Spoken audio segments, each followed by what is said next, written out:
الله ومن يضلل فلا هادي له أشهد أن لا إله إلا الله وحده لا شريك له وأشهد أن محمدا عبده ورسوله اللهم صل على سيدنا محمد وعلى آله وصحبه ومن تبعهم إلى يوم الدين.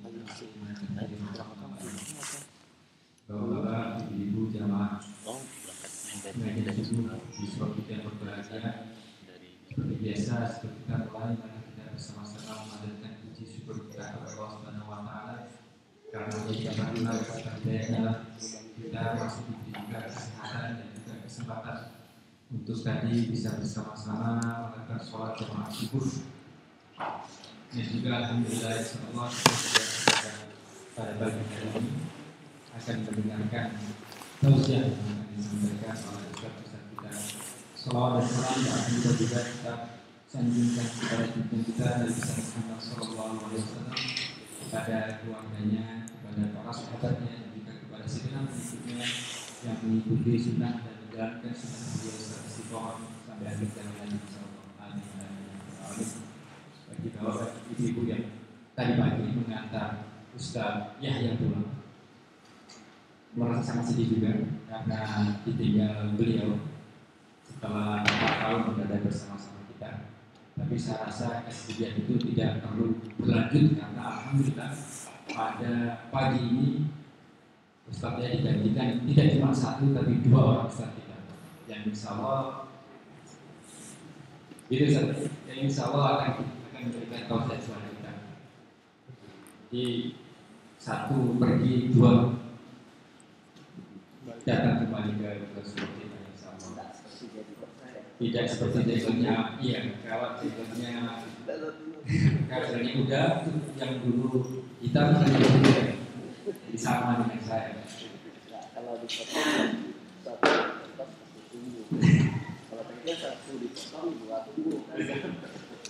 Sebelumnya saya mengucapkan banyak-banyak terima kasih kepada para kita ini.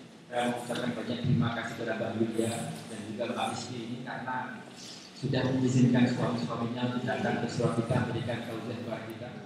Kepada Mbak Yulia ini Ustaz Mbak Parto, dia kali kenal tidak pernah ketemu istrinya kelihatannya. Diajakin aja sama suami itu berkeliling dengan ramah. Dan sekali lagi terima kasih Mbak Yulia ini, semoga keikhlasan Mbak Yu mendapat ganti atau mendapatkan pahala yang sebesar dari Allah Subhanahu wa Ta'ala. Seperti yang disebutkan tadi, insyaallah pada pagi hari ini kebetulan Ustaz Mbah Parto aja biasanya berangkat ibadah Mbah Parto. Besok pagi insyaallah sudah juga akan meninggalkan kita, sehingga tidak besok lusa ya. Sehingga ini adalah waktu yang sangat bagus Ustaz sebelum meninggalkan kita di sini untuk sedikit memberikan pesan-pesannya lah, terutama kepada kita yang Islam kita ini, supaya tetap berjalan di jalan yang lurus terus Ustaz, tidak bengkok-bengkok jalannya. Setelah Ustaz Parto nanti insya Allah mungkin sekitar 3 jam Ustaz ya, karena kemarin itu sebuah pengajian Ustaz Parto datang pertama kali sini, kok Ustaz Parto cuma sekali ngasih ya, nanti kalau datang kita minta tolong lagi selanjutnya gitu, Ustaz. Jadi saat ini kesempatan yang bagus untuk berikan kesempatan kepada jadi ya, karena takut kalau bulan-bulan nanti disuruh ke surau kita. Nah, tapi intelijen kita lebih canggih, jadi selalu bisa mencegah yang datang ke sini. Jadi insya Allah nanti kita akan berkesempatan untuk mendengarkan Ustaz Parto selama 30 menit mungkin. Dan insya Allah juga akan dilanjutkan dengan beberapa pembahasan tentang hikam bersama Ustaz ya, hikam al-Athaiyah, yang insya Allah akan diteruskan oleh Ustaz Budin. Seperti biasanya kita mendengarkan tausiah dulu, kemudian kalau Bapak dan Ibu punya pertanyaan silakan catat dulu, kemudian nanti pada akhir tausiah akan juga pertanyaan akan 2-3 pertanyaan. Demikian dari saya kepada yang pertama kepada Pak Parto. Assalamualaikum warahmatullahi wabarakatuh. Waalaikumsalam.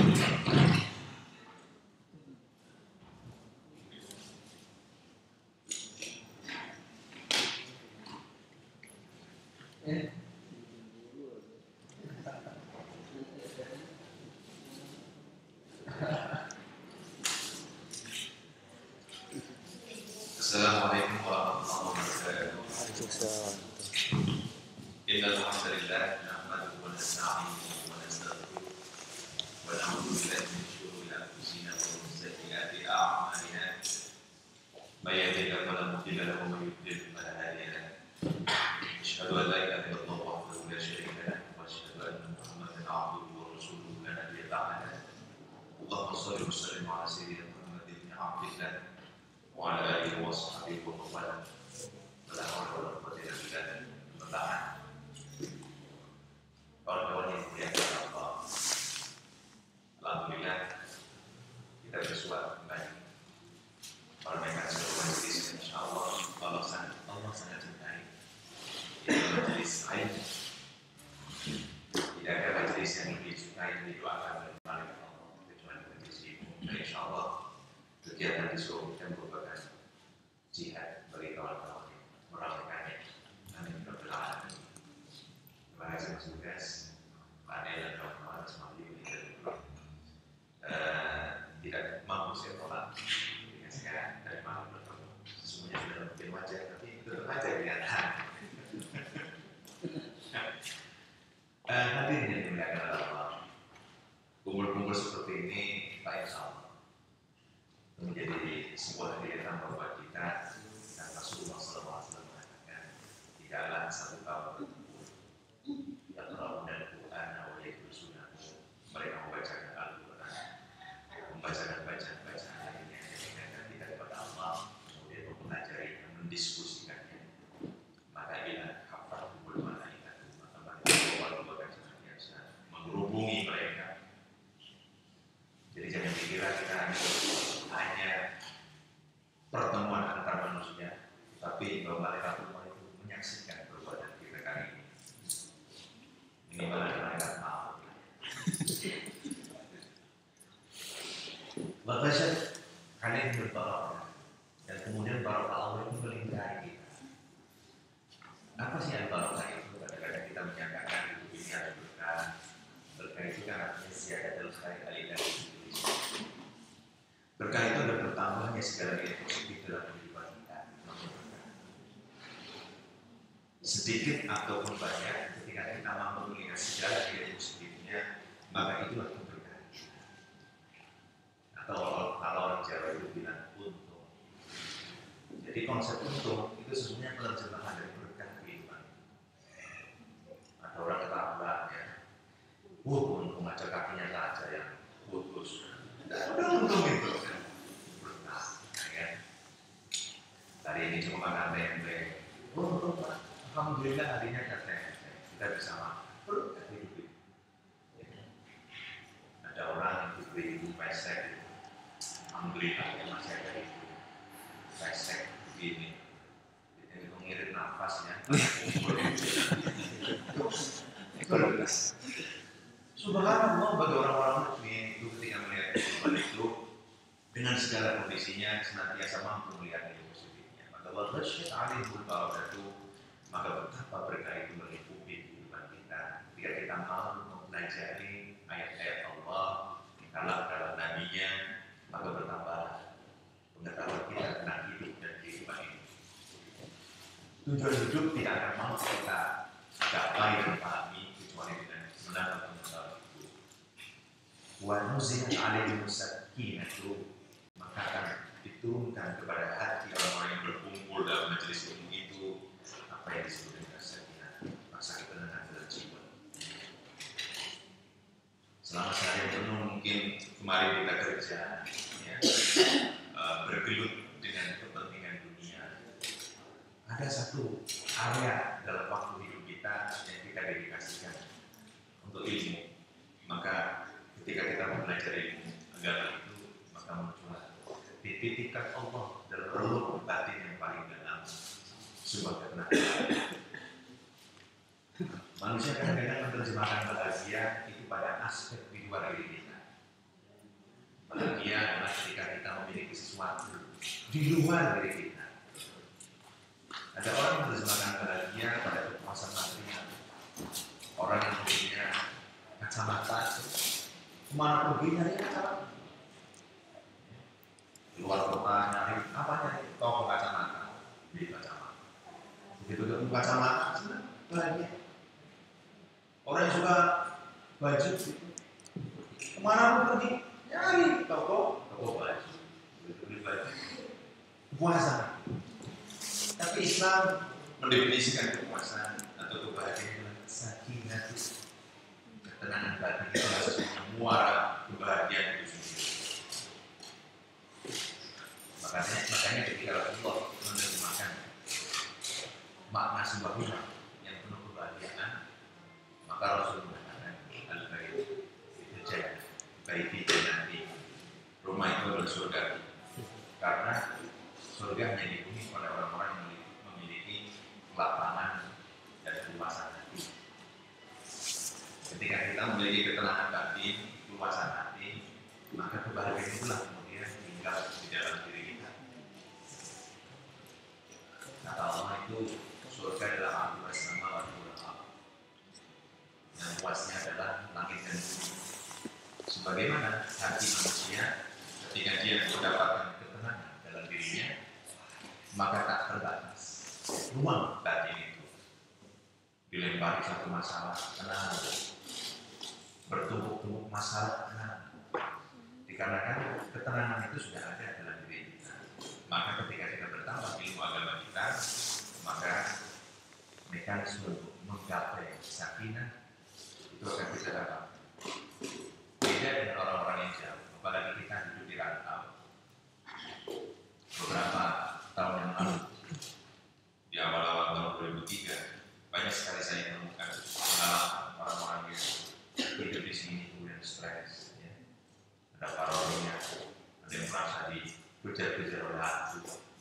Dulu ketika pengalaman saya berhidup ya di Western, ujung-ujungnya adalah tidak lain ketidaktenangan dalam hidup ini. Ketika problem bertumpuk, maka tidak ada sambungan spiritual yang bisa memecahkan masalah. Yang keempat adalah takallah bima ada. Allah senantiasa menyebut nama orang yang senantiasa menghidupkan ilmu Allah itu. Dan insya Allah kita ada di antara mereka yang menghidupkan ilmu kita, sehingga Allah senantiasa menyebut. Makanya ketika malaikat Allah itu lapor ke atas, karena ada malaikat itu sif-sifan katanya, malaikat malam begitu menjelang fajar naik ke atas, ya. Kemudian malaikat siang menjelang maghrib naik ke atas. Semuanya melaporkan perbuatan-perbuatan manusia, dan penghuni suruh kita adalah di antara manusia-manusia pilihan Allah yang menghidupkan syiar Allah. Amin ya rabbal alamin. Atau kalau dalam kesusastraan jabat itu ada dalam surat Al-Baqarah, dikatakan bahwa bagi orang-orang yang berilmu, akhirnya yang dimulai Allah itu dikatakan ilmu itu kalah oleh kanti laku lekas lawan kas kesekasnya yang kosan setiap tanah kesedulaan poro. Itu menyatakan bahwa ilmu itu kalah oleh kanti laku, bahwa ilmu itu tidak akan punya makna apapun jika tidak diijawantahkan dalam perilaku kita. Maknanya bahwa apa yang disampaikan oleh para ustaz, wabil khusus ustaz itu sendiri, ya, itu tidak akan punya makna apapun ketika deretan yang disampaikan itu tidak terwujud di dalam perilaku. Karena kata bijak mengatakan alimu al-ilmu la fisudur walakinna hu fisudur, bahwasanya ilmu itu tidaklah terletak pada baris-baris kata yang tertulis, tetapi ilmu itu adalah apa yang tertanam dalam hati kita. Kesekasnya kosan bahwa ilmu itu merupakan satu wahana agar kita senantiasa bisa menciptakan bahagia dalam kehidupan. Bahagia bukan untuk diri kita sendiri, tapi kita ciptakan kepada orang-orang di sekitar kita. Hadirin yang dimuliakan oleh Allah, saya bingung ini mau saya sampaikan apa. Saya buka acak saja, itu mungkin sudah disampaikan oleh Pak Yahya, hadis Al-Aman baru. Belum sih. Belum ya. Ini kebetulan ketika saya buka ini ada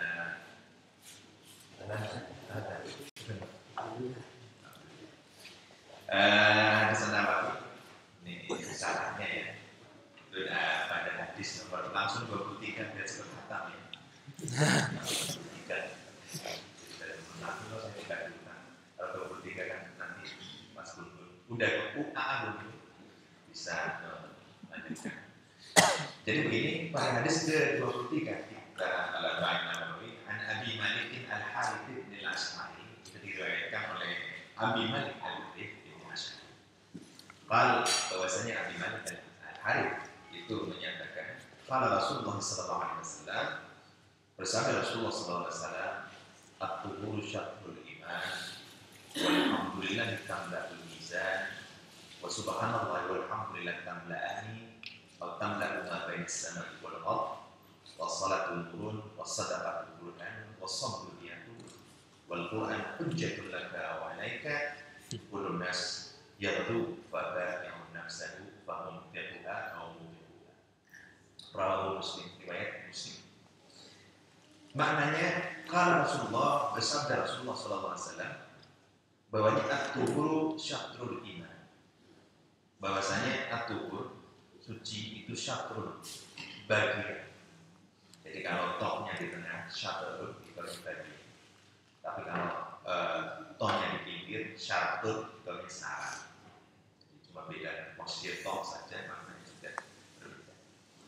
Jadi maksudnya adalah at-tuhur syatrul iman. Kesucian itu adalah bagian dari iman. Kalau kita buka hasanah fikih, maka tohar atau suci itu menempati bab pertama dari banyak pembahasan kita. Ya.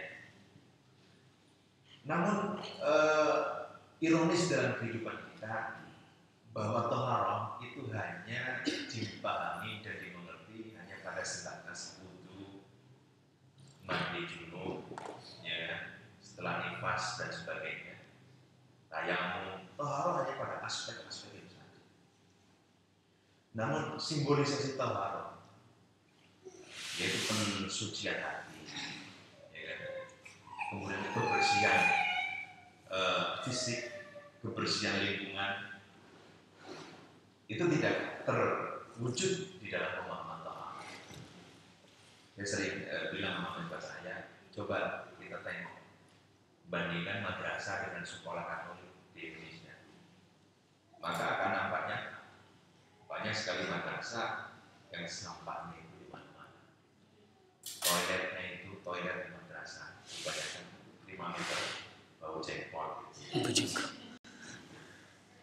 Itu kenapa bisa ketika kita duduk ke sekolah Katolik kebersihannya lebih daripada kebersihan sekolah-sekolah Islam. Atau katakanlah beberapa pesantren, kalau kita mampir ke kamar mandinya, ya, itu kebersihannya kan dengan sebuah retreat milik kantor bisa. Karena apa? Penerjemahan bersih itu hanya sebatas wudhu. Jadi orang berdebat wudhu itu harusnya aspek fikih harus sampai sini. Kepala itu depannya aja atau sininya saja atau semuanya sampai kulit-kulit. Berdebat masalah itu, kemudian kita tidak loncat kepada kontekstualisasi pemahaman. Bahwa kalau bisa saja bahwa ekosistem kita kemudian kita jaga. Ya. Bukankah sering kita lihatnya orang mobil Mercy begitu makan sesuatu buang keluar itu menjadi adat yang luar biasa. Atau sungai ya dicemari, tetapi orang-orang yang membuang sampah sungai itu seolah-olah tidak salah karena adat yang kemudian dipahami sebagai benar. Makanya rubah hak ini ya beli betul ini bahwa betapa banyak kebenaran salah oleh kezaliman sekarang diamini sebagai kebenaran kezaliman. Jadi salah ketika dibenarkan oleh mayoritas maka lambat-lambat menjadi sebuah kebenaran. Hadirin oleh Allah, saya yakin bahwa ketika hati kita itu memahami suci, maka yang ingin kita tampakkan adalah segala hal yang bagus. Ucapan kata-kata kita itu senantiasa kita pilih kata-kata yang bagus. Tidaklah orang yang bersih hatinya itu kemudian mengungkapkan kata-kata kasar, memilih kata-kata yang menusuk perasaan orang lain, tetapi senantiasa ingin memberikan kebaikan dan segala hal yang baik. Makanya kata Rasulullah, ajaban bil amril mu'min, betapa mengherankan segala urusan orang mukmin, karena segala sesuatunya adalah ibadah. Dalam syarah ini katakan begini,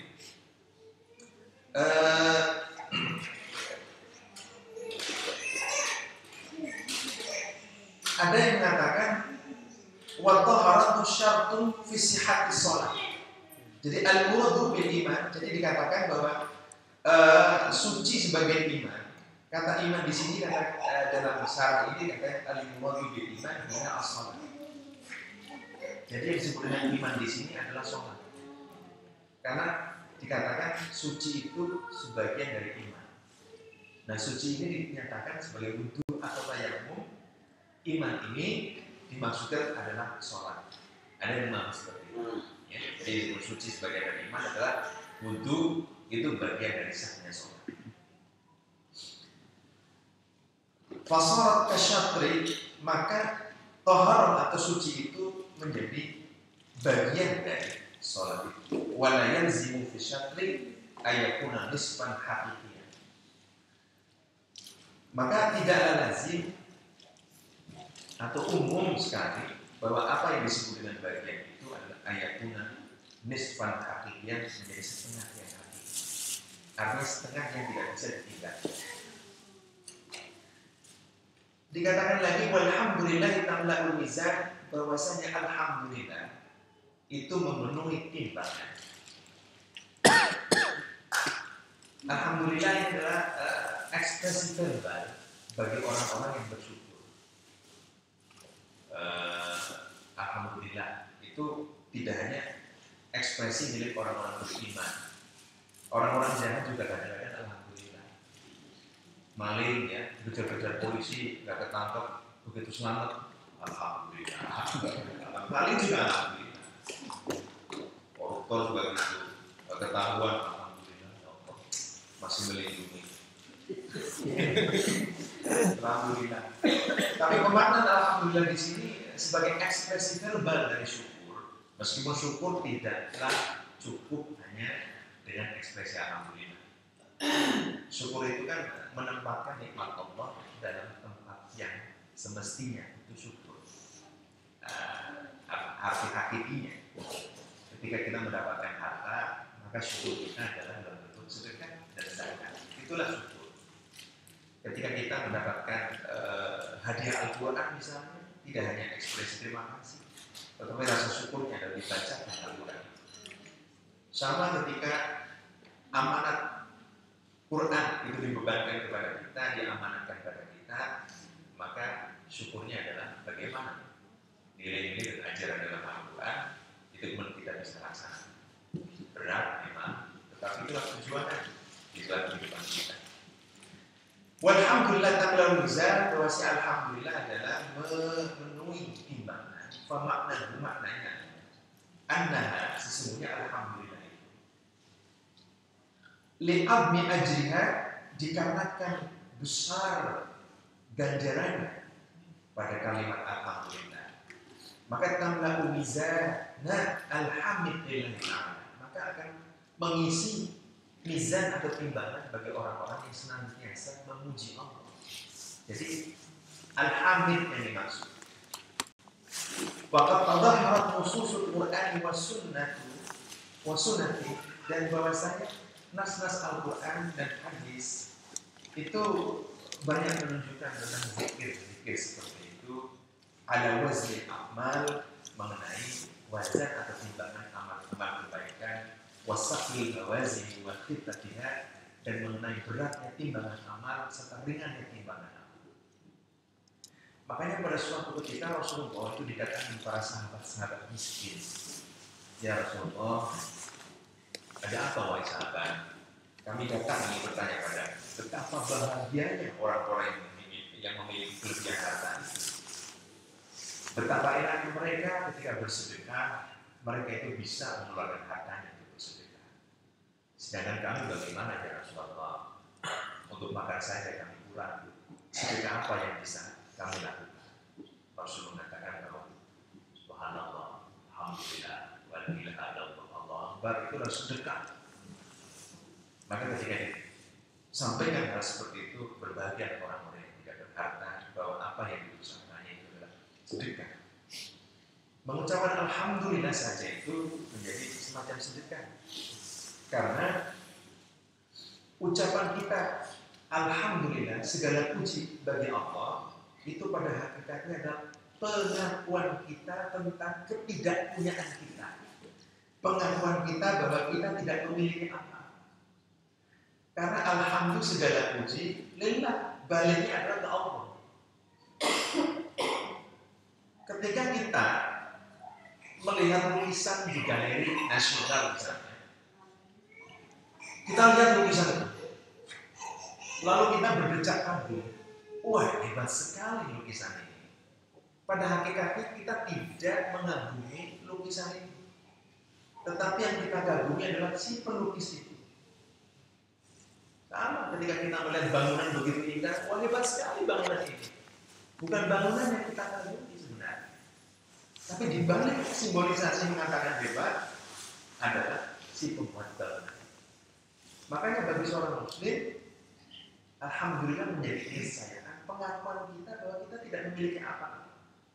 Hatta sifat-sifat yang dipujikan oleh orang lain pada kita, Bapak, Abu cakep ya, alhamdulillah doa.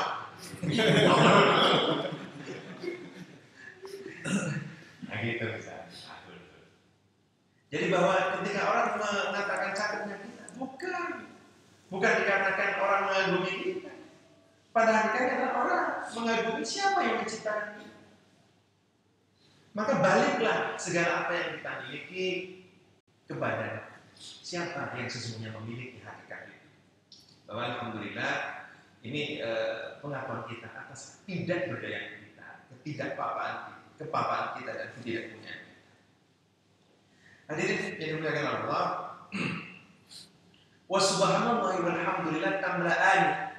Bahkan di dalam hadis ini ditambahkan bahwa subhanallah walhamdulillah itu tamla'ani. Bahwa subhanallah, maha suci Allah, dan segala puji bagi Allah itu keduanya itu memenuhi mizan. Subhanallah, maha suci, itu juga pengakuan bahwa tidak ada yang bersih, tidak ada yang suci kecuali Allah Subhanahu wa Ta'ala.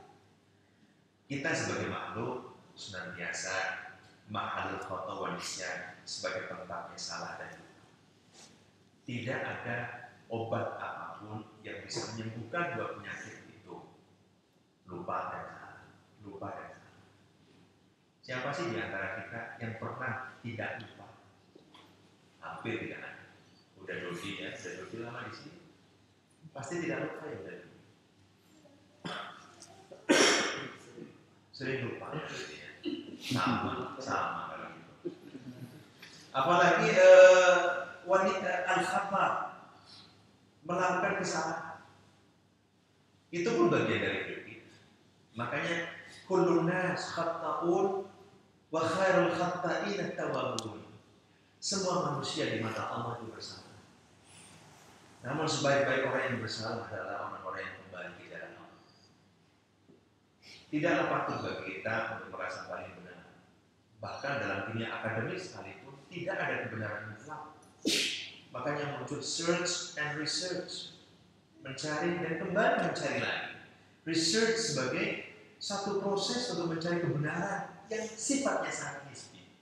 Maka kemudian sebuah hasil research itu akan ditampilkan research berikutnya, hingga manusia memahami ternyata apa yang saya cari di dunia ini belumlah kebenaran yang mutlak itu. Karena bahwa kebenaran dan hakikat milik Allah Subhanahu wa Ta'ala. Hatta ibadah kita sekali, itu pun kebenarannya hanya Allah yang tahu. Relatif apa yang kita pelajari. Kata Rasulullah subhanallah walhamdulillah tamla'ani atau tamla'u ma baina as-sama'i wal ardh, bahwa dua kalimat itu memenuhi isi langit dan bumi.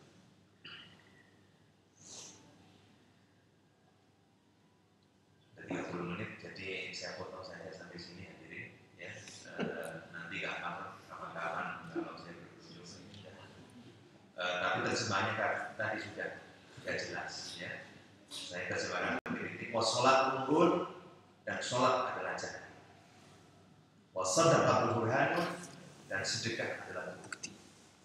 Wasabrul biyan dan kesabaran adalah sinar. Wal Quran hujjatun laka aw 'alaik dan Quran itu bisa menambahkan pahala bagimu atau bisa mengurangi. Ini perlu penjelasan ya, maksudnya bahwa Quran itu bisa menambahkan pahala bagimu atau mengurangi. Itu yang disebut dengan menambah pahala adalah ketika kita punya komitmen, ketika kita punya usaha bisa melaksanakan apa yang ada di dalam Al-Quran, maka Quran itu menjadi tambahan pahala buat kita. Tetapi Quran bisa mengurangi timbangan kita jika kita mengangkangi atau mengingkari apa yang ada dalam Quran. Kullu nas yaghdu, maka semua manusia itu akan bergegas. Wa ba'i'u nafsahu fa muqtiha, maka barang siapa yang menjual dirinya dikarenakan Allah, maka muqtiha, membebaskan dirinya. Au muqtiha, atau bisa saja kemudian ada orang-orang yang menghancurkan dirinya. Kawan-kawan, syarahnya terlalu banyak ya, mohon maaf saya tidak bisa untuk membacakan banyak waktunya terbatas. Mudah-mudahan manfaat satu hadis ini buat kita menjadi manfaat. Amin. Waalaikumsalam. Assalamualaikum warahmatullahi wabarakatuh.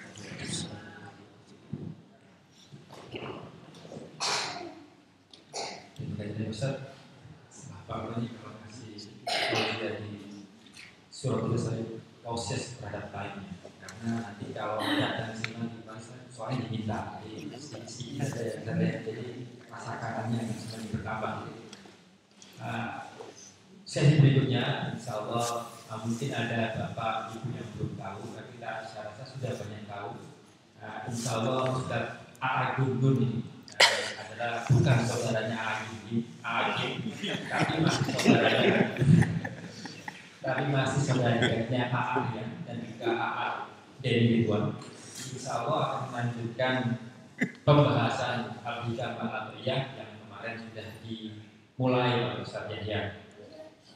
Yang belum kenal Ustaz Gun ini tinggal di Banten, istri ya, bukan istri. Kalau istri 3 soalnya, kalau istri cuma 1.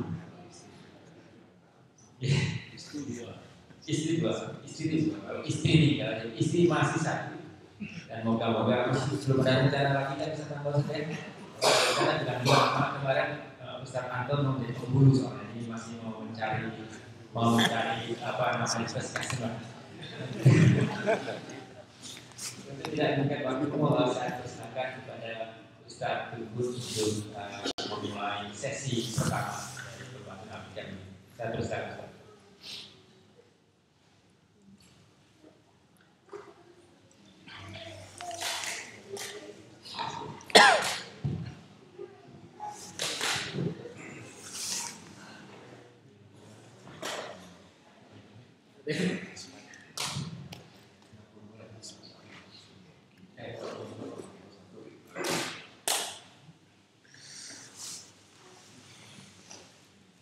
Bismillahirrahmanirrahim. Assalamualaikum warahmatullahi wabarakatuh. Waalaikumsalam warahmatullahi wabarakatuh. Alhamdulillah nahmaduhu wa nasta'inuhu wa nastaghfiruh wa na'udzu billahi min shururi anfusina wa min sayyiati a'malina. Man yahdihillahu fa huwa muhtadi wa man yudlil fala tajida lahu waliyyan mursyida.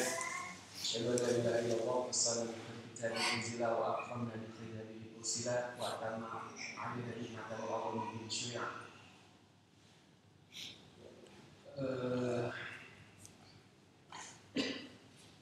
Puji dan syukur milik Allah yang telah mengumpulkan kita di majelis ini di surau kita. Walaupun sebenarnya kalau melihat dari sisi derajat saya belum derajat. Biasanya di masjid di surau. Ya, ada heater sekarang.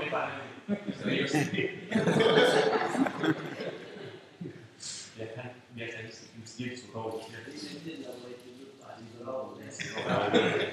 Ini namanya masjid surau kita.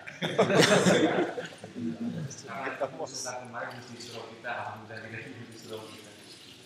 suatu kebahagiaan bagi saya bisa kumpul di subuh kali ini, bisa bertemu dengan sahabat-sahabat semuanya yang semangat istiqomah dalam menghidupkan nilai-nilai Islam ini di negeri ini. Mudah-mudahan setiap gerakan kita menjadi amal soleh buat kita semua, menjadi gugur bagi setiap dosa dan kesalahan kita yang sengaja ataupun tidak disengaja. Bapak Ibu, sahabat-sahabat semuanya, kalau boleh saya ibaratkan, ada sebuah mobil itu dalam keadaan cepat, kemudian dia menemui sebuah tanjakan. Kemudian tanjakan tersebut, mobil itu berhenti. Mungkin ada suatu mesin yang rusak atau lain sebagainya.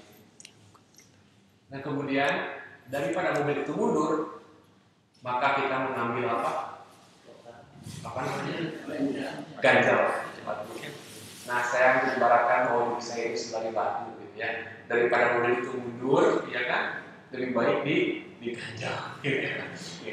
Karena mesin yang sebenarnya yang Ustaz Parto seperti biasa selalu begitu, berhenti di tengah-tengah. Selalu begitu. Itu menjadi ciri khas beliau yang tidak bisa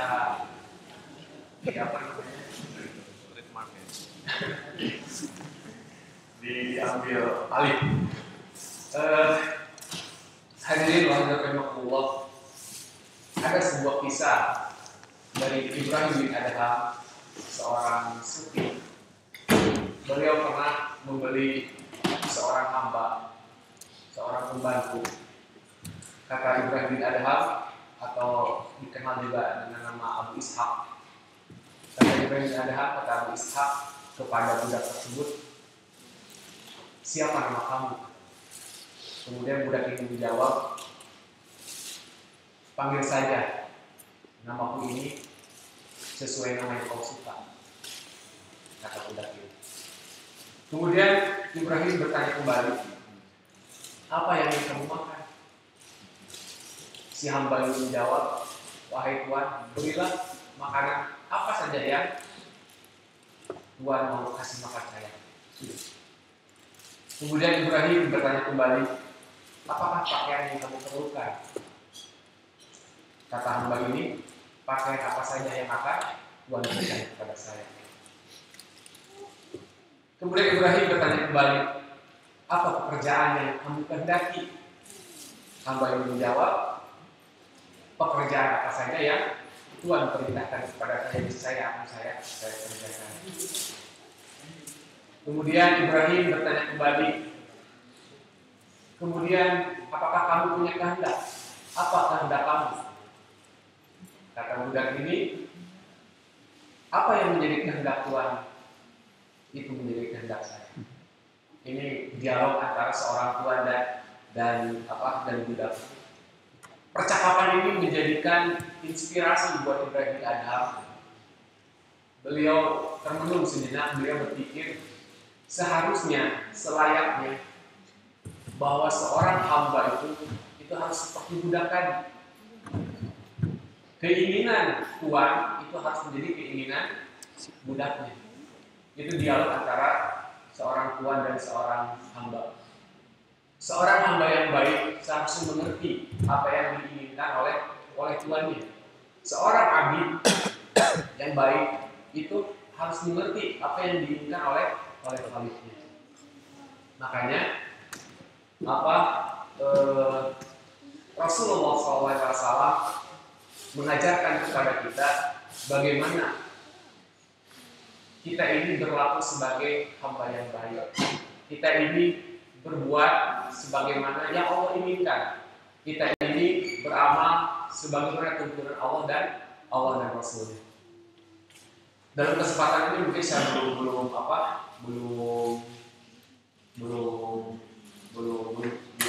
bisa melanjutkan akikah, insya Allah dua pekan ke depan, insya Allah ya.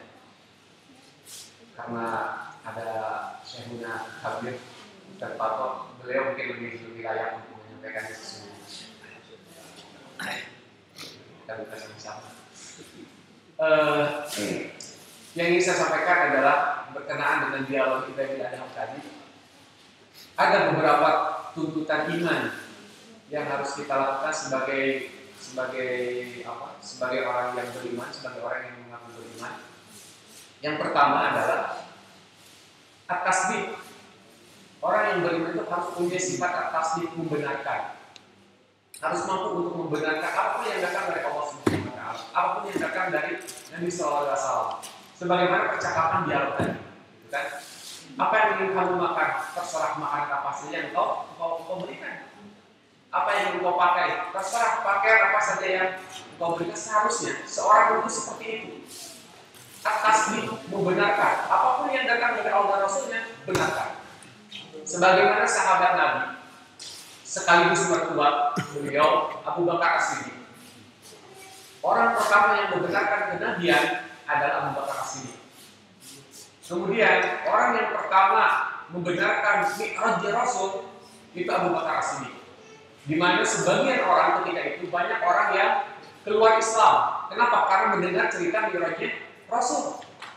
Bagaimana mungkin katanya seseorang melakukan perjalanan dari Mekah ke Masjidil Aqsa hanya dalam waktu 1 malam bolak-balik, kemudian menuju lagi hanya dalam 1 malam? Tidak mungkin, mustahil. Dan kita pun kalau kita menggunakan logika saat ini, tentu kita pun tidak akan percaya. Bohong besar itu. Kenapa? Karena pada waktu itu perjalanan dari Mekah menuju Madinah, perjalanan dari Mekah menuju Al-Aqsa itu paling tidak harus ditempuh dalam waktu 1 bulan perjalanan. Nah, kalau misalkan bolak-balik berarti harus 2 bulan berturut-turut perjalanan itu. Tapi Abu Bakar As-Siddiq membenarkan apa yang dikatakan oleh Rasulullah SAW. Dan ini selain menjadi sifat seorang mukmin, at-tasdiq, membenarkan apa yang datang dari Allah dan Rasulnya. Ketika Rasulullah SAW mengumpulkan orang-orang di Mekah, kemudian Rasulullah mengatakan kepada orang-orang tersebut, apakah engkau percaya apabila di balik gunung itu akan ada musuh yang akan menyerang di pagi dan hari, di sore hari? Sebagian orang yang mukmin itu percaya, ya, membenarkan, tasdik, membenarkan. Apapun yang dikatakan oleh Rasul membenarkan. Tapi ada orang-orang seperti Abu Lahab misalkan, ketika Rasulullah mengatakan seperti itu, alihada jama'atana, apakah untuk ini wahai Muhammad engkau mengumpulkan kami? Tabbalaka ya Muhammad, celaka engkau wahai Muhammad. Tapi kan akhirnya dijawab turun surat Al-Lahab, tabbat yada abi lahab wa. Ini konsekuensi orang yang tidak mau percaya dengan apa yang dituntut oleh Allah dan Rasulnya. Di dalam Quran surat Az-Zumar, surat ke-39 ayat 32 sampai dengan 33 kata Allah, "Wa man azlamu mimman kadzdzaba 'ala Allahi wa kadzdzaba bis-sidqi idh jaa'a. Alaysa fi jahannama maswal lil kafirin? Walladzi jaa'a bis-sidqi wa saddaqa bihi ulaika humul muttaqun." Kata Allah, "Wa man azlam." Maka siapa yang lebih zalim mimman kadzdzaba 'ala Allah, daripada orang yang membuat dusta terhadap Allah, wa kadzdzaba bis-sidqi idh jaa'a, dan mendustakan kebenaran apabila kebenaran itu datang. Alaysa fi jahannam maswal lil kafirin? Bukankah bukankah jahanam itu pantas ditinggali oleh orang-orang yang kafir? Walladzi jaa'a bis-sidqi wa saddaqa bihi.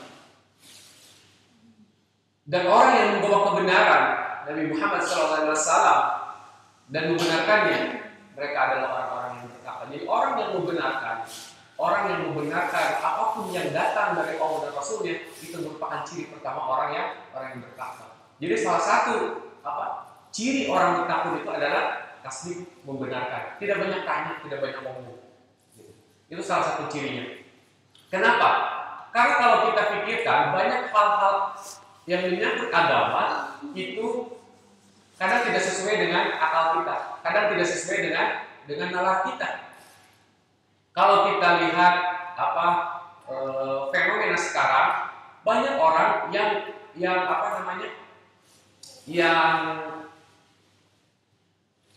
pendekatan terhadap agama itu didahului oleh akal pikiran.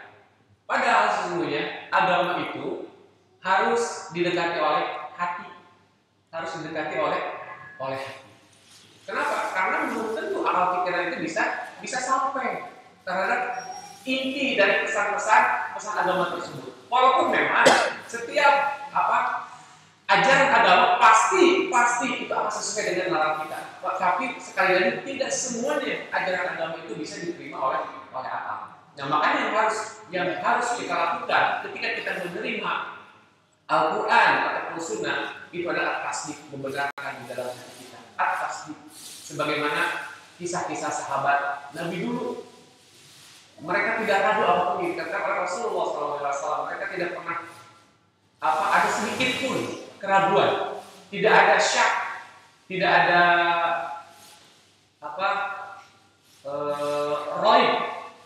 keraguan sedikit pun di dalam hati mereka. Kenapa? Karena mereka memiliki sifat tasdik, membenarkan.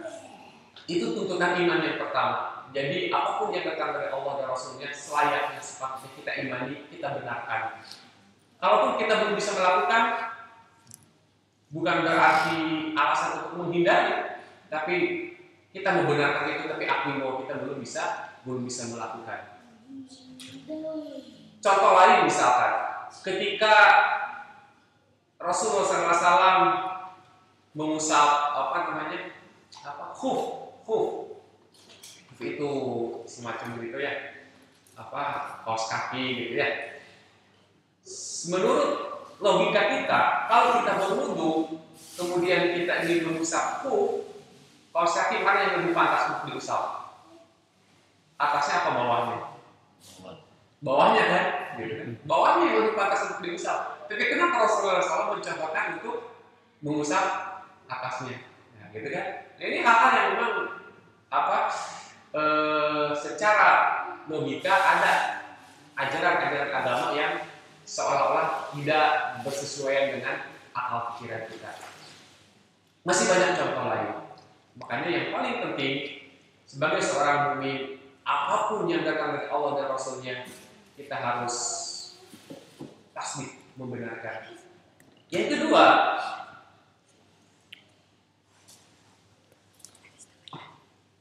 at-ta'ah, ketaatan. Orang yang beriman itu harus taat. Orang beriman itu harus manut. Orang yang beriman itu harus mengikuti. Sebagaimana percakapan Ibrahim di Adam tadi. Kata Ibrahim, apa yang ingin kamu kerjakan? Kata budak tadi, apapun yang kau perintahkan pasti akan aku kerjakan. Inilah sifat seorang hamba yang baik. Seharusnya kita sebagai hamba, sebagai makhluk Allah mengikuti apapun yang Allah perintahkan kepada kita. Di dalam Quran surat An-Nisa surat keempat ayat 80 Allah berfirman, "A'udzubillahi minasyaitonir rajim. Man yuti'ir rasul faqad ata'a Allah." Barang siapa yang mentaati Rasul, sungguh dia telah mentaati Allah. Wa man tawalla fama arsalnaka 'alaihim hafidha.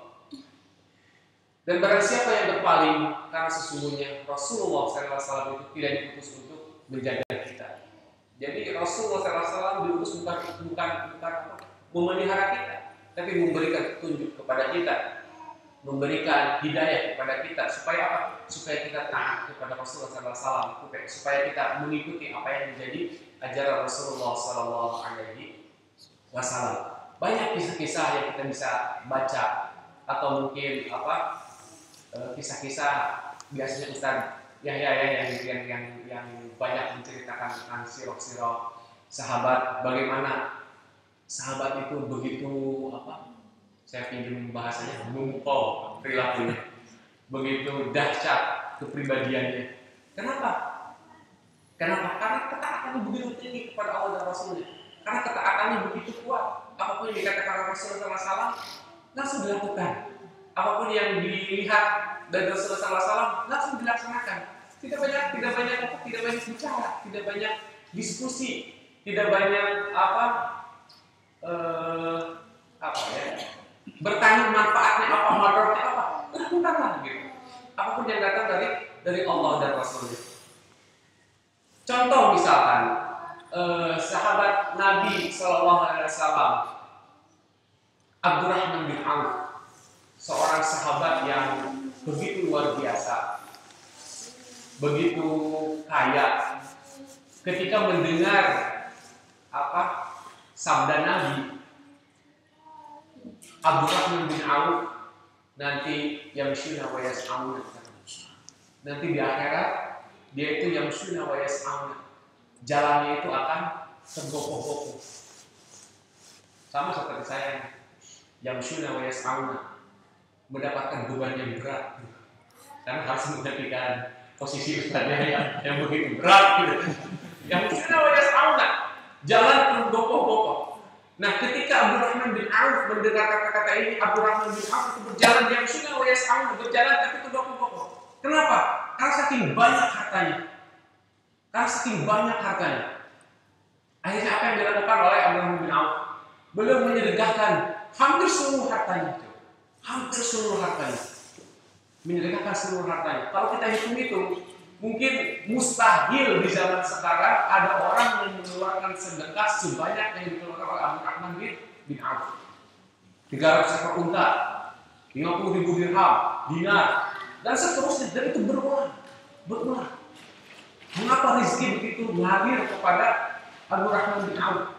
Mengapa Abdurrahman bin Auf itu seolah begitu gampang untuk mendapatkan rezeki? Karena begitu gampang pula dia mengeluarkan. Begitu mendengar ayat-ayat Allah, begitu mendengar sabda Nabi, Abdurrahman bin Auf akan berjalan dengan tergopoh-gopoh. Kenapa? Karena saking banyaknya harta. Ternyata beliau sedekahkan. Saking ketakutannya. Kata Nabi bahwa nanti itu di yaumil akhir, manusia itu ketika dia berkumpul di padang mahsyar itu akan menjadi 3 kelompok. Kata Nabi. Yang pertama, ada orang-orang yang berjalan menuju padang mahsyar itu yamshuna wa yas'auna, berjalan tapi susah. Kemudian kata para sahabat, siapa mereka ya Rasulullah? Mereka itu adalah orang yang banyak harta tapi tidak mampu mengeluarkan zakatnya. Sekalian promosi. Alhamdulillah HMCP sudah punya badan amil zakat. Jadi bapak-bapak, ibu yang ingin mengeluarkan zakatnya, atau sekaligus ingin dihitungkan zakatnya, silakan hubungi 0433181971. Itu silakan nanti bisa. Silakan nanti bisa ini dihitungkan zakat. Gampang sebenarnya menghitung zakat itu. Kalau misalkan punya properti yang harus dikeluarkan zakatnya, silakan keluarkan zakat. Kenapa? Jangan sampai harta kita itu menjadi beban yang membebani kita nanti di yaumil akhir. Kita itu harus mencontoh sikap Abdurrahman bin Auf ketika diingatkan oleh Nabi, langsung taat, langsung melakukannya, tidak banyak tanya. Itu. Kemudian kata Nabi, ada orang-orang itu yang berjalan itu raqibina ta'imina kasina. Ketika menuju padang mahsyar, ada orang-orang yang raqibina ta'imina kasina, berkendaraan, kemudian sambil makan, Masya Allah, dan memakai pakaian bagus. Apakah kita tidak mau dikumpulkan oleh Allah nanti dalam keadaan yang menyenangkan, berpakaian bagus, sambil makan, sambil berkendaraan? Kalau misalkan ada teman saya yang sekarang pakai Mazda ini, misalkan contoh ya, nanti di yaumil akhir itu bisa pakai Mazda 13 dan sebagainya, ya kan? Demi Allah akan membalas ahsanal jaza dengan kebaikan yang lebih besar lagi, dengan kebaikan yang lebih luar biasa lagi. Hal jazaul ihsan illa ihsan. Bukankah kebaikan itu dibalas dengan kebaikan yang lebih tinggi oleh Allah Subhanahu wa taala? Kemudian kata Nabi, orang itu di yaumil akhir ada yang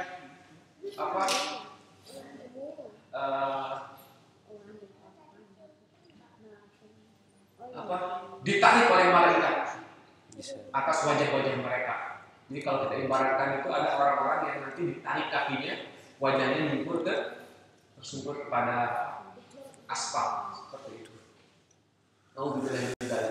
Makanya ketaatan, kita harus banyak meniru sahabat-sahabat Nabi yang Masya Allah, tidak banyak bertanya ketika menjalankan perintah Rasulullah SAW.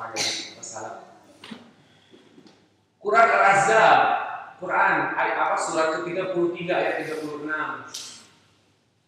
mengatakan wa ma kana lil mu'minin wala mu'minatin idza qada Allahu wa rasuluhu amran an yakuna lahumul khiyaratu min amrihim.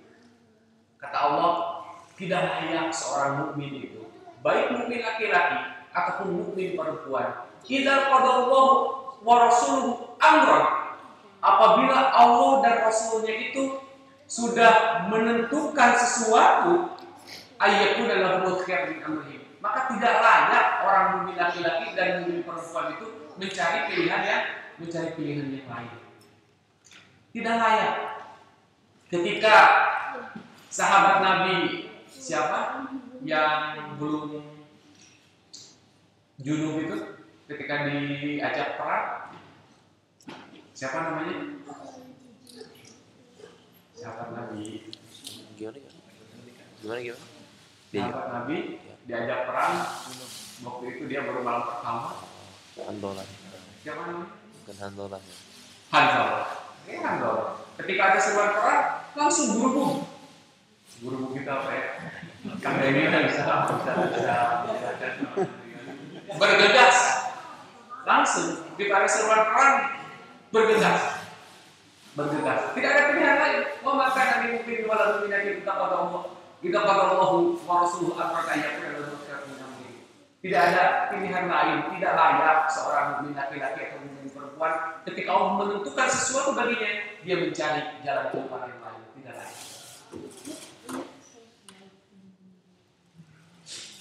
Makanya di dalam Quran surat Fatir surat ke-35 ayat 32 Allah menggambarkan bagaimana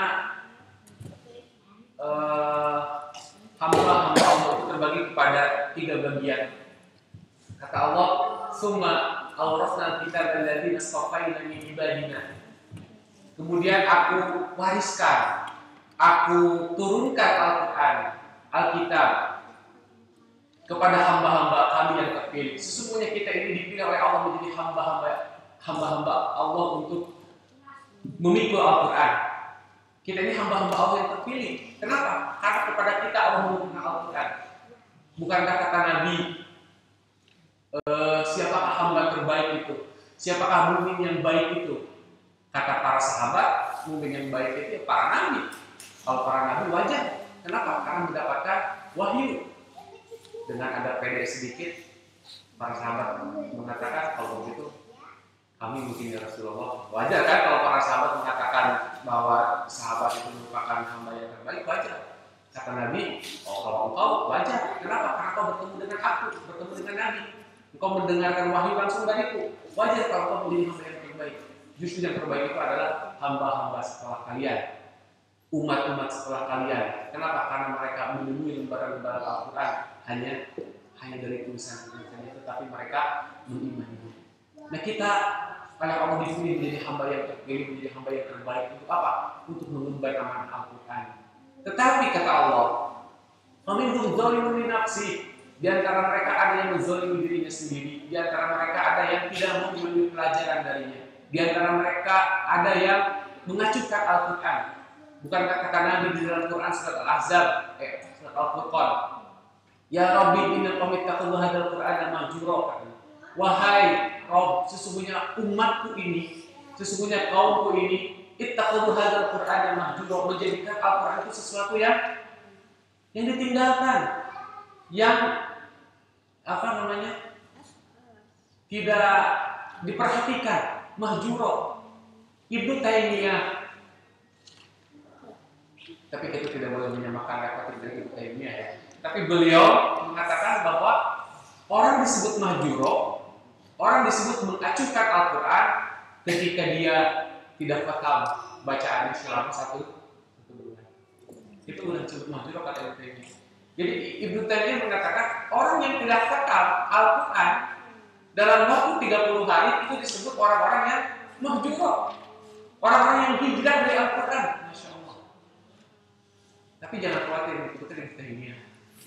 Kalau ibu, bapak, sahabat-sahabat semuanya, paling tidak dalam sehari ada ayat yang dibaca, dipahami, ditadaburi, kemudian diamalkan. Insya Allah kita tidak akan termasuk orang-orang yang mahjuro.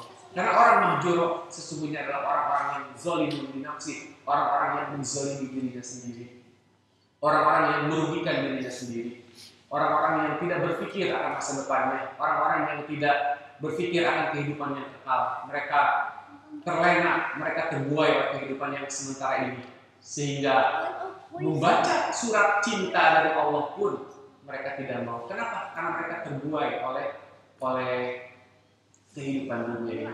Zalimun li nafsi, orang-orang yang menzalimi dirinya sendiri. Mungkin secara kasat mata bahagia, secara kasat mata tenang, secara kasat mata hidupnya tentram, bahagia, liburan kemana-mana. Tapi sesungguhnya ketika dia hijrah dari Al-Quran, pada saat yang sama dia sedang menzalimi dirinya sendiri. Insya Allah itu minggu depan ada kaitannya dengan Al-Hikam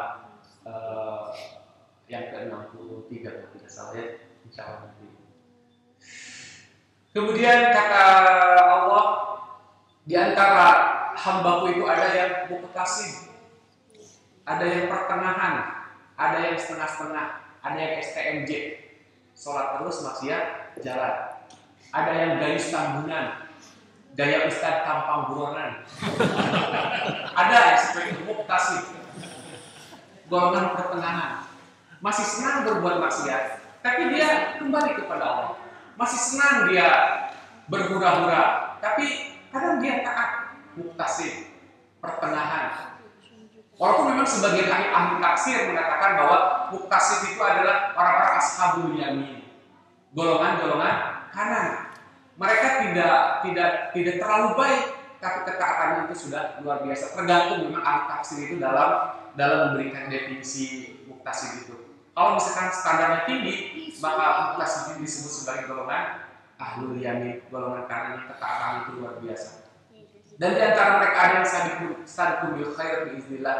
Ada orang-orang yang bersegera memenuhi perintah Allah, bersegera menjalankan sunnah-sunnah Rasulullah SAW. Sabiqun bil khair, sabiqun bil khairat biiznillah, atas izin Allah. Wasari'u ila maghfiratin min rabbikum. Sabiqu kata Allah. Bersegeralah, berlarilah kalau mendengarkan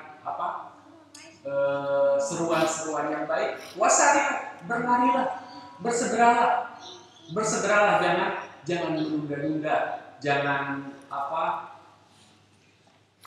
namanya ya. Kan biasanya kita punya sifat menunda-nunda, seperti misalkan contoh, kita mau sholat saja, padahal tahu walaupun telat tetap kita harus sholat. Kenapa kita tidak melakukannya di awal? Betul tidak? Kalau kita sedang di rumah, azan berkumandang di handphone misalkan, berkumandang azan itu jam 12:16. Kenapa kita mesti menunda-nunda? Toh ujung-ujungnya tetap kita harus sholat gitu, ya kan? Di awal ataupun di akhir tetap kita harus sholat. Tapi kenapa kita selalu menunda-nunda? Padahal rahmat Allah itu datang kepada orang-orang yang sari, orang-orang yang bersegera, orang-orang yang tidak menanti-nanti gitu. Nah, itu penyakit. Kenapa kita itu selama menunda-nunda itu terasa sekali. Dan itu terasa sekali. Termasuk saya sendiri. Yang namanya manusia senang menunda-nunda untuk melaksanakan ketaatan kepada Allah Subhanahu wa taala. Padahal orang yang terbaik adalah sabiqun bil khairat biidznillah. Kata Allah dan surat Allah ingat, orang-orang yang sabiqun bil khairat biidznillah itu sedikit sekali, bukan tidak ada tapi sedikit. Kata Allah ulaika muqarrabun. Sebagian ahli tafsir mengatakan orang-orang yang sabiqun bil khairat biidznillah, orang-orang yang bersegera dalam kebaikan, mereka adalah orang-orang muqarrabun. Orang-orang yang didekatkan kepada Allah Subhanahu wa taala, para sahabat. Nah, orang-orang yang meniru para sahabat di zaman ini ada. Kata Allah, katsirun minal awwalin wa qalilun minal akhirin. Banyak di generasi yang dulu dan sedikit di generasi saat ini. Tapi bukan berarti tidak ada. Kita bisa menjadi bagian dari mereka. Kita bisa menjadi orang-orang yang bersegera dalam melakukan kebaikan. Kita bisa menjadi orang-orang yang taat atas apapun yang diperintahkan oleh Allah Subhanahu wa taala. Kemudian yang ketiga, tuntutan iman itu menuntut kita untuk al-qiyam bil wajibat wal intiha 'anil muharramat.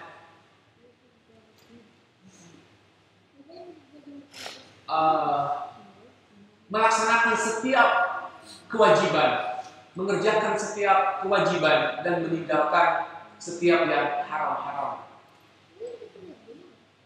Jelas, yang wajib kita tidak mungkin untuk meninggalkannya, dan yang haram kita tidak mungkin untuk mengerjakannya. Ketika kata Nabi, di antara itu ada yang meragukan, di antara itu ada yang syubhat. Kata Nabi, da' ma yuribu ila ma la yuribu. Tinggalkan yang meragukan engkau menuju kepada yang tidak meragukan. Nabi menggunakan kata roib. Dan kata paham betul tentang bahasa Arab. Kalau salah mohon koreksi saja.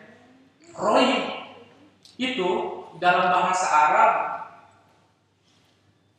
kebenaran yang 100%, tapi belum mencapai 100%. Taruh ada 99,9%, di situ ada 0,1%, itulah roib. Betul tidak? Makanya Al-Quran menggunakan kata la raiba fi. Dzalikal kitab la raiba fi. Inilah Alkitab, Al-Quran la raiba fi, tidak ada keraguannya. Walaupun 0,01% itu raib. Nah, sebagai seorang mukmin seharusnya kalau kita melihat tuntutan Nabi, da'ma yuribu ila ma la yuribu, tinggalkan yang meragukan. Ragu di sini bukan syak. Kalau syak itu 50-50. Wallahu a'lam, apakah 75? Pokoknya syak itu lebih besar daripada roib.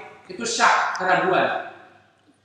Dalam kaidah fikih ada yang disebut dengan al-yaqin la yuzal bisyak. Keyakinan tidak bisa hilang dengan keraguan. Contoh begini, kita lagi sedikit ya. Sholat wudhu. Keyakinan itu tidak bisa dihilangkan dengan keraguan. Contoh nih, habis maghrib kita masih punya wudhu, habis sholat maghrib kemudian kita tertidur sejenak. Bukan 3 jam, kalau 3 jam bukan sejenak. Hanya menunggu isya saja. Ketiduran sekitar 10 menit. Nah kan kita, dalam ketidur ini batal apa tidak ya? Gitu kan? Kan suka ada pertanyaan seperti itu. Nah, banyak ulama yang mengatakan tadi sebelum ketiduran punya wudhu nggak? Punya wudhu. Nah, sementara batal di dalam tidur itu adalah keraguan. Nah, punya wudhu tadi tidak bisa dihilangkan dengan keraguan. Kayak gitu.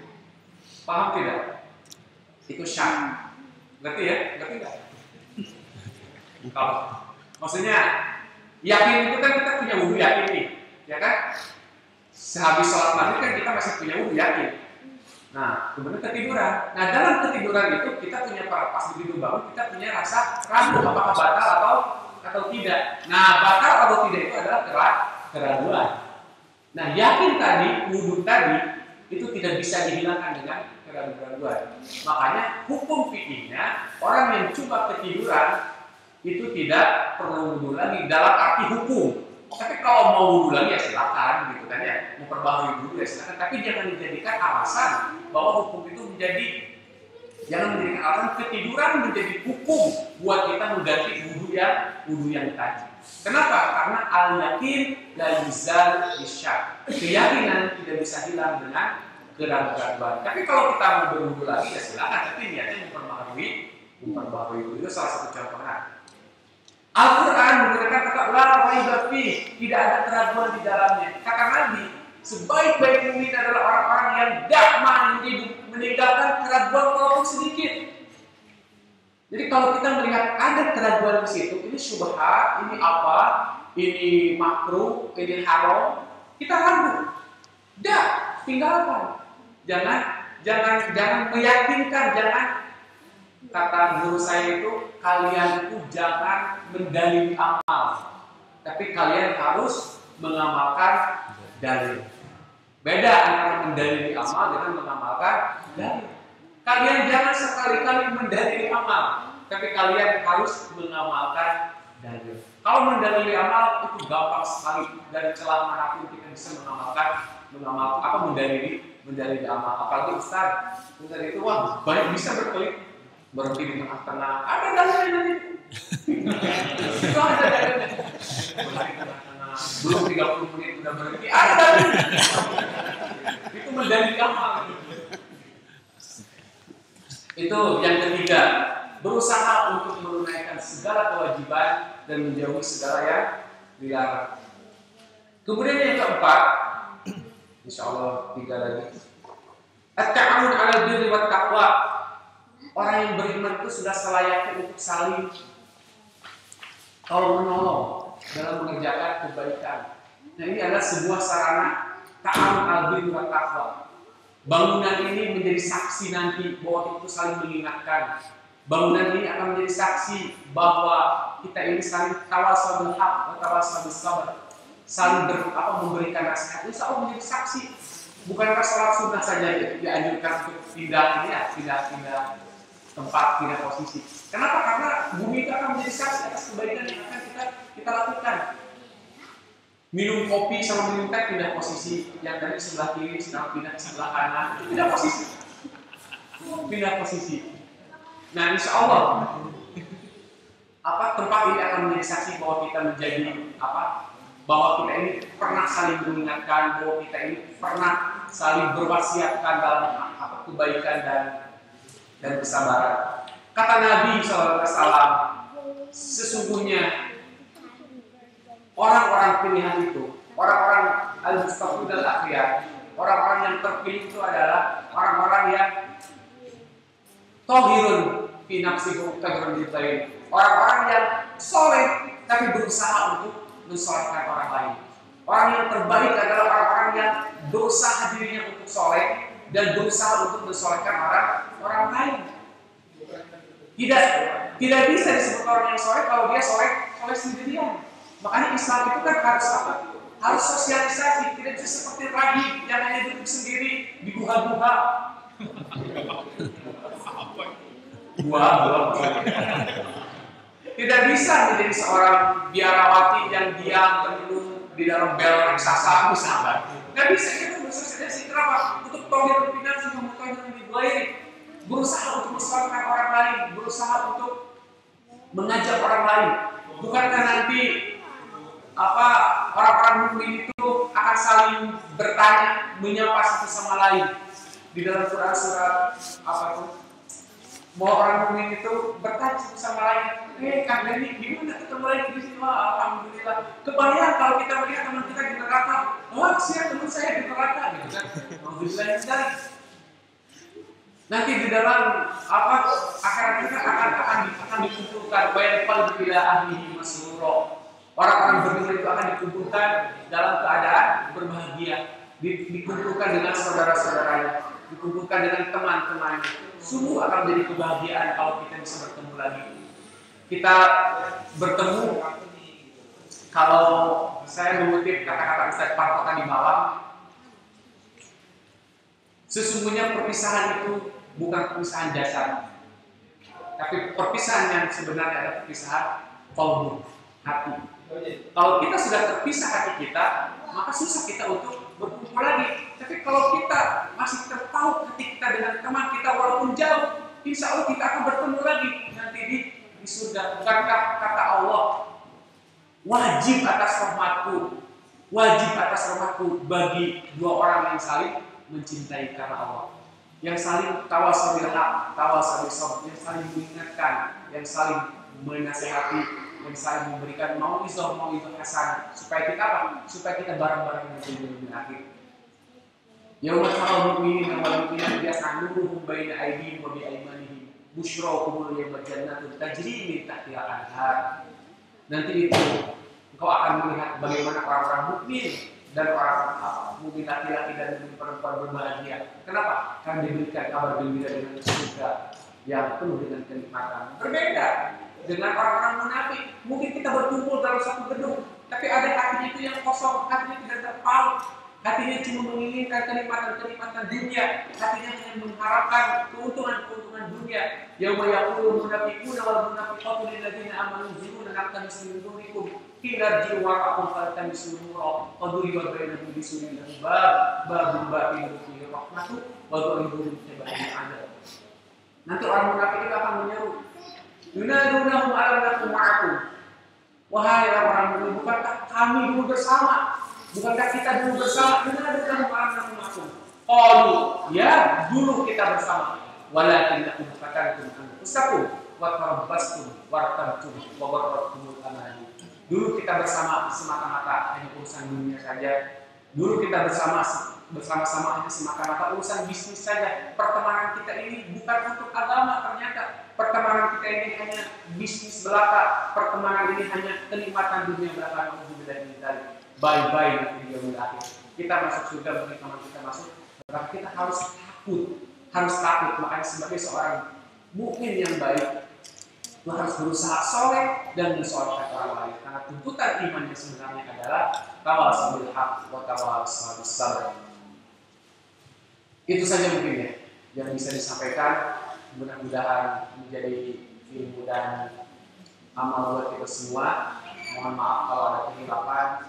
Insya Allah minggu selanjutnya insya Allah kita akan mulai meneruskan kajiannya Ustaz Yahya Al-Hikam itu katanya. Aku pakai ada wassalamualaikum warahmatullahi wabarakatuh. Assalamualaikum warahmatullahi wabarakatuh. Jazakumullah khairan katsiran Ustaz Parto yang telah memberikan tausiahnya pada pagi ini, dan juga berdoa semoga ilmu yang kita dapatkan tadi bisa menjadi ilmu yang berguna, yang bisa amal dalam kehidupan kita sehari-hari saja.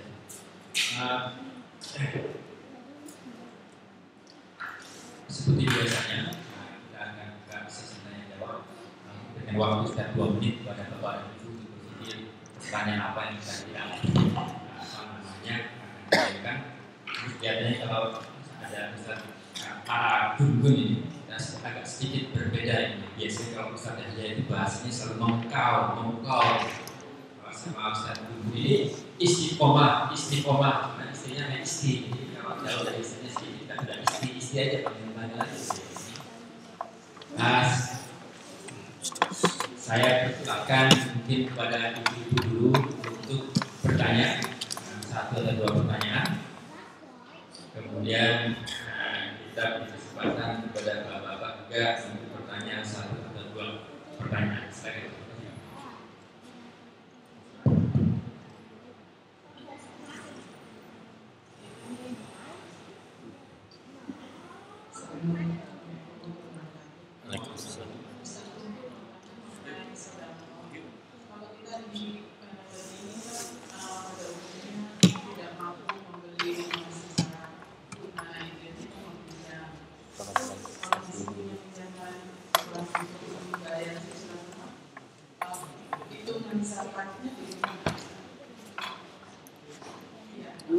Khususnya zakat properti. Apakah ada yang perhitungan khusus untuk itu atau apakah kita dibebaskan dari zakat karena masih punya utang? Itu juga kalau ada niatan menunaikan ibadah haji, kalau masih punya utang itu juga bisa kita. Terima kasih. Wassalamualaikum warahmatullahi wabarakatuh.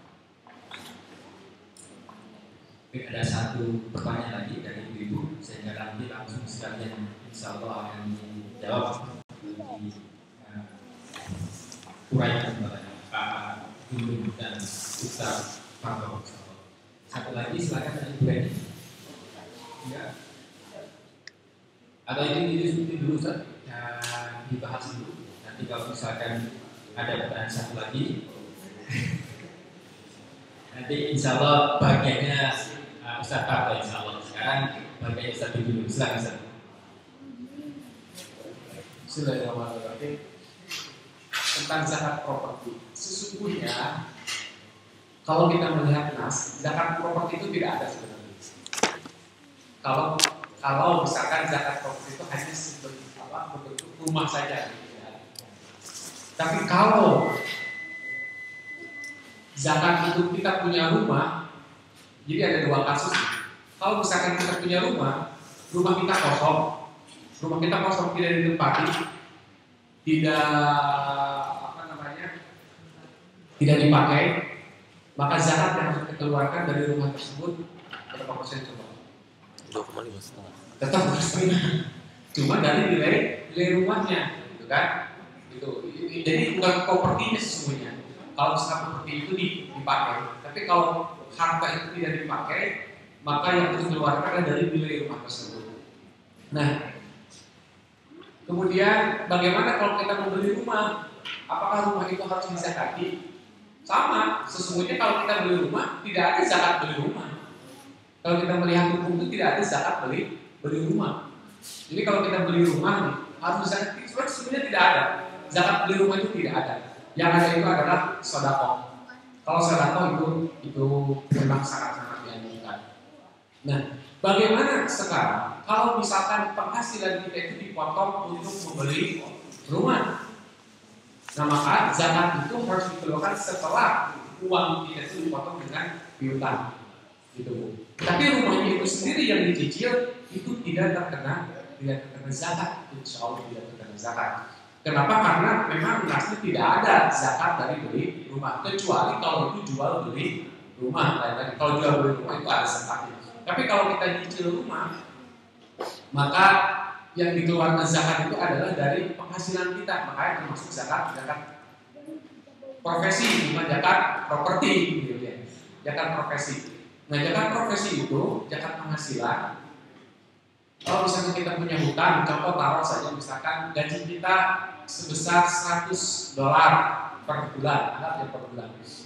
Nah, kemudian dipotong piutang $20, karena piutang itu harus wajib. Ya. Hutang ya. Saya nggak pernah hutang jadi nggak tahu ya. Hutang, kalau piutang, piutang orang lain yang bukan kita. Oh gitu, baru tahu. Hutang.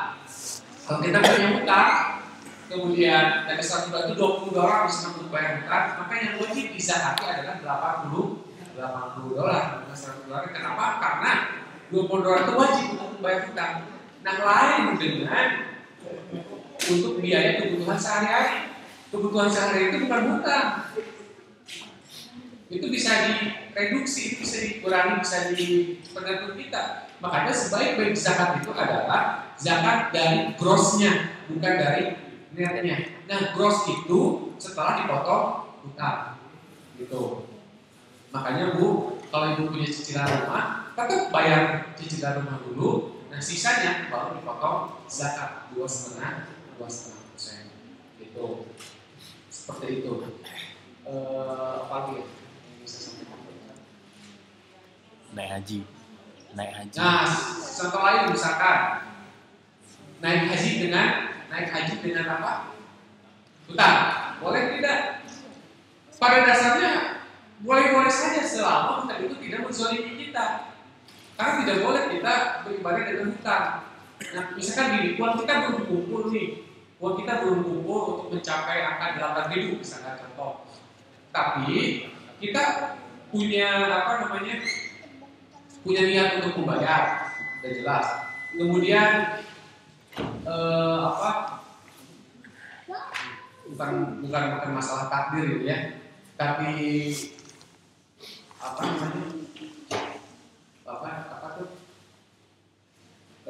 kita akan mendapatkan tahulah bahwa maksudnya apa ya? Expected bahwa ya kita ekspektasi gitu bahwa bayaran per bulannya bisa terpenuhi, nggak masalah. Tapi kalau misalnya kita tidak punya pekerjaan, kemudian penghasilan nggak ada, kemudian memberanikan diri berhutang, nah itu mah bunuh diri, nggak boleh kayak gitu. Berani seperti itu nggak boleh. Tapi kalau kita punya ekspektasi buat membayar cicilannya dari gaji kita sebanyak misalkan sebulan sekian, itu wajib. Kalau kita punya niat untuk membayar kredit check hutang tersebut.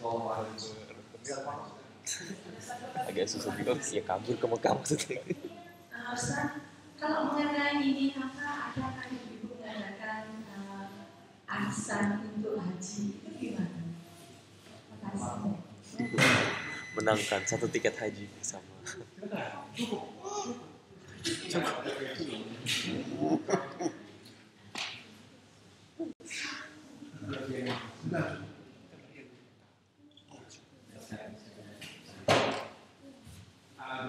Nanti kalau insya Allah ada satu pertanyaan dari Bapak akan kita mintakan kepada Pak Parto untuk menjawabnya. Begitu Ustaz. Arisan untuk haji ya Bu ya. Kalau saya sih boleh-boleh saja. Kalau saya secara pribadi boleh-boleh saja. Cuman gini, ada orang yang tidak sependapat dengan arisan haji itu. Kenapa? Karena mungkin ada sebagian orang yang tidak setuju karena ada unsur gamblingnya di situ mungkin ya. Saya maunya niat itu tapi nggak dapat. Kalau misalnya itu diundi, tapi kalau misalnya semuanya ridho, kita udah udah diatur segala rupa Sistem. Saya nggak pernah ngerti itu arisan gitu. Pokoknya udah diatur lah semuanya, udah digilir. Sekarang giliran si Anu, sekarang giliran si Anu. Sah-sah saja, cuma masalahnya kita pun harus mempertimbangkan bagaimana kalau di antara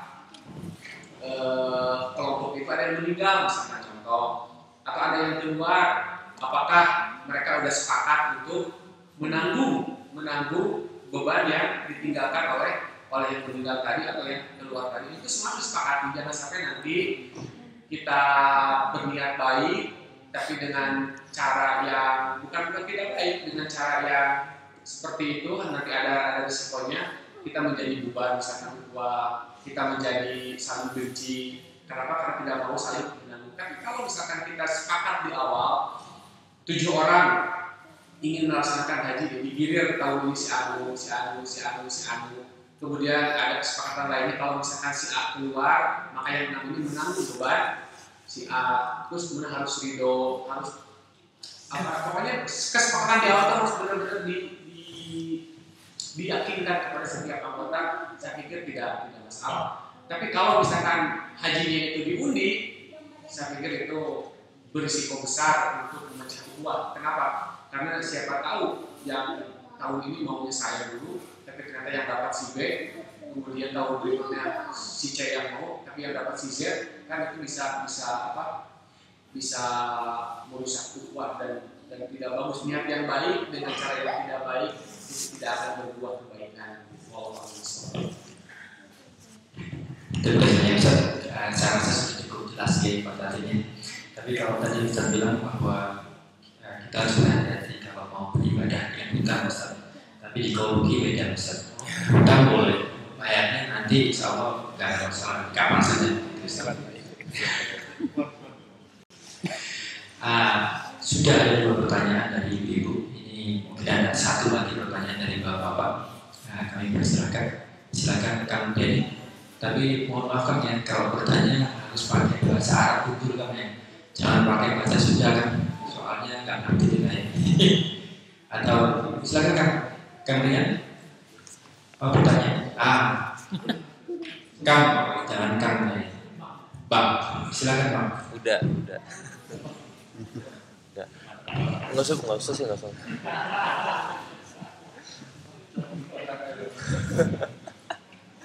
Assalamualaikum warahmatullahi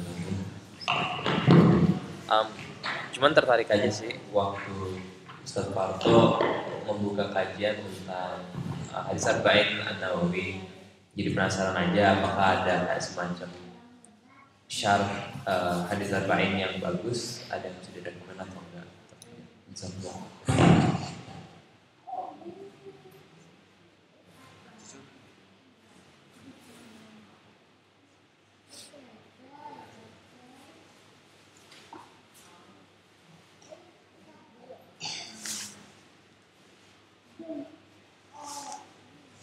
Terima kasih Mas Lukman. Jadi Al-Arba'in An-Nawawiyah itu 40 hadis kombinasi dari Imam Nawawi Al-Baghdadi ya.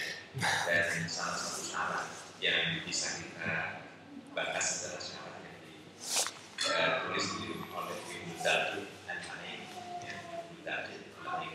Dia yang sampaikan itu syarat dari Al-Bara'i Al-Nawawi. Ya, dan syaratnya itu ditulis oleh Ibnu Daud Al-Ain. Itu nanti bisa dicari. Saya tidak tahu terjemahannya tapi menarik misalnya. Syaratnya bahasanya mudah dipahami, kemudian tidak terlalu bertele-tele dan concise. Oke.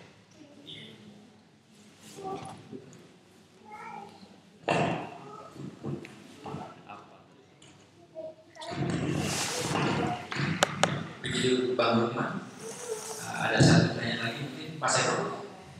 Saya biasanya bertanya bagus-bagus misalnya. Kalau tidak, mungkin kita berdoa semoga apa yang kita dapatkan pada pagi hari ini kita bisa dibukakan oleh Allah pintu hati kita, pikiran kita, sehingga kita mampu untuk menerima hidayah yang Allah berikan pada pagi hari ini dan bisa mengamalkannya dalam kehidupan kita sehari-hari.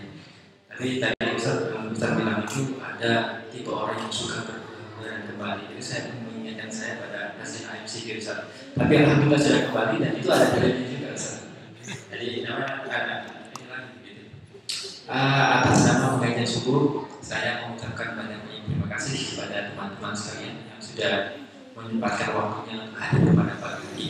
Saya juga berterima kasih kepada ibu-ibu yang sudah membantu menyediakan makanan pada pagi hari ini, terutama kepada koordinatornya Pak Tati.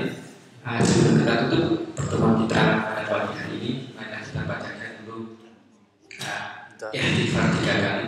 Kemudian kita baca alhamdulillah, alhamdulillah 3 kali. Diteruskan dengan surat Al-Asr dan ditutup dengan doa kafaratul majlis.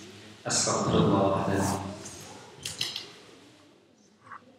Alhamdulillahirabbil alamin.